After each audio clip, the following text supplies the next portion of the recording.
पुण्यातील ॲक्सिडेंट प्रकरण चांगलंच तापलंय।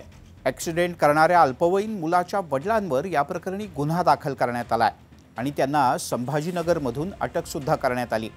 पण दोषी मुलगा असताना वडिलांना शिक्षा का, याचं पहिलं कारण आहे ते म्हणजे आरोपी मुलानं पोलिसांना दिलेला जबाब आणि दुसरं म्हणजे बालहक्क कायदा।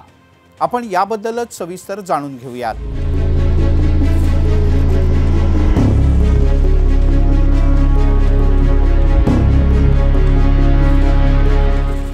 रविवारी 19 मेला पुण्यामध्ये कारचा अतिशय भीषण अपघात झाला।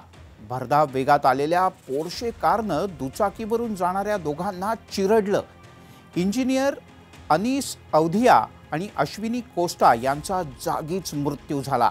या प्रकरणातील आरोपी अल्पवयीन असून त्याला न्यायालयानं अवघ्या काही तासात जामीन मंजूर केला।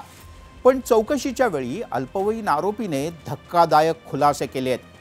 पुण्यातील ब्रह्मा कॉर्प या बांधकाम उद्योग समूहाचे प्रमुख विशाल अग्रवाल यांचा अल्पवयीन मुलगा हिट अँड रन प्रकरणात मुख्य आरोपी आहे। त्यानं चौकशीच्या वेळेला खुलासा केला की वडिलांनीच मला पार्टीसाठी परवानगी दिली आणि मी दारू प्यायली आणि नंतर कार चालवली। मी कार चालवण्याचं कोणतंही प्रशिक्षण घेतलेलं नाही किंवा माझ्याकडे तशा प्रकारचा कोणताही परवाना सुद्धा नाही आणि तरीही वडिलांनीच त्यांच्या मालकीची ग्रे रंगाची पोर्शे कार माझ्याकडे दिली होती। मित्रांसह हॉटेलमध्ये पार्टी करण्यास परवानगी सुद्धा दिली। मी मद्यप्राशन करतो हे वडिलांना माहीत होतं, हे सुद्धा आरोपीनं पोलिसांच्या चौकशीत सांगितलंय। अल्पवयीन असून सुद्धा मुलाला पोर्शे कार चालवायला दिल्याबद्दल विशाल अग्रवाल यांच्यावर मोटर वाहन अधिनियम कलम 3, 5 आणि 199 अंतर्गत गुन्हा दाखल करण्यात आलाय।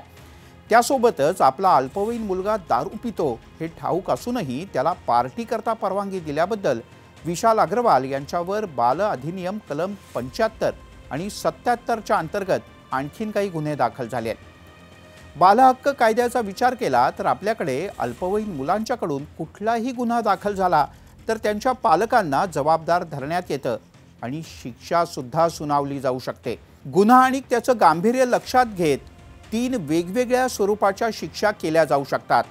सौम्य स्वरूपाच्या गुन्ह्यासाठी 6 महिने ते 3 वर्षांच्या शिक्षेची तरतूद आहे। गंभीर स्वरूपाच्या गुन्ह्यासाठी 7 वर्षापर्यंतची शिक्षा होऊ शकते, तर अतिगंभीर स्वरूपाच्या गुन्ह्यासाठी थेट 10 वर्षांच्या शिक्षेची तरतूद आहे। जर संज्ञान म्हणून आरोपीवर खटला चालवायचा असेल तर त्याचा निर्णय सुद्धा बाल न्याय समिती घेते।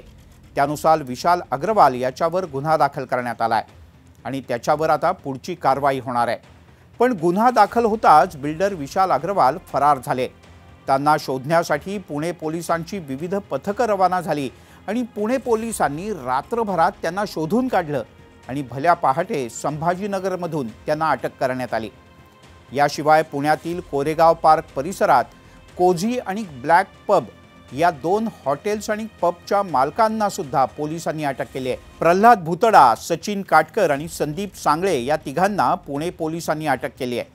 अल्पवयीन मुलाला दारू दिल्याप्रकरणी पुणे पोलिसांच्याकडून स्वतंत्र गुन्हे दाखल करण्यात आले आहेत। आता या सगळ्या प्रकरणावरून राजकीय वातावरण सुद्धा तापलंय मंडळी, कारण राज्याचे गृहमंत्री देवेंद्र फडणवीस यांनी या प्रकरणी कठोर कारवाईचे आदेश दिले होते।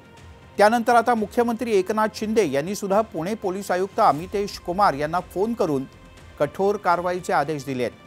पण या प्रकरणातील आरोपीला जामीन मिळाला असला तरी त्याच्या विरोधात अपील दाखल करण्याच्या सूचनाही देण्यात आल्या आहेत। आरोपीला कोणतीही विशेष ट्रीटमेंट दिली असल्यास त्यावेळच्या पोलीस ठाण्यातील सीसीटीव्ही फुटेज तपासून तात्काळ संबंधितांवर निलंबनाची कारवाई करण्यात येईल अशा सूचना सुद्धा जारी झाल्या आहेत। पण यानंतर सुद्धा अमितेश कुमार यांची जी पत्रकार परिषद झाली त्यात त्यांनी सांगितलं की मुलाचे वडील विशाल अग्रवाल यांना उद्या 22 तारखेला कोर्टात हजर केलं जाईल। मृतांचे नातेवाईक आणि मित्रांना वाईट वागणूक देण्याचं, त्यांना धमकावण्याचा प्रकार आमच्या कानावर आलाय आणि त्यावर आम्ही चौकशी सुद्धा करतोय। पण नातेवाईकांच्याकडून कोणतीही तक्रार करण्यात आलेली नाही। नातेवाईकांना वाईट वागणूक किंवा आरोपींना प्रत्यक्ष अप्रत्यक्ष मदत करणाऱ्या पोलीस कर्मचाऱ्यांवर, अधिकाऱ्यांवर कठोर कारवाई केली जाईल असंही अमितेश यांनी म्हटलंय। तेव्हा आता या प्रकरणात पुढे काय काय होतं याकडे सगळ्यांचं लक्ष लागलंय। या सगळ्या प्रकरणात राजकीय वातावरण चांगलंच तापलंय।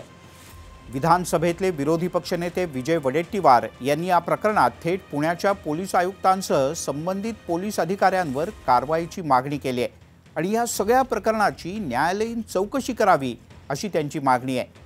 उबाठा सेनेचे खासदार संजय राऊत यांनी या प्रकरणात थेट सरकारवर निशाणा साधलाय आणि धनदांडग्यांच्या मुलांना वाचवण्याचा प्रयत्न कोणी करतंय का याबद्दल काही प्रश्नचिन्ह उपस्थित केलेत आणि याच मुद्द्यांमुळे हे प्रकरण आता अधिक राजकीय स्वरूपानं गाजणार यात काही शंका नाही।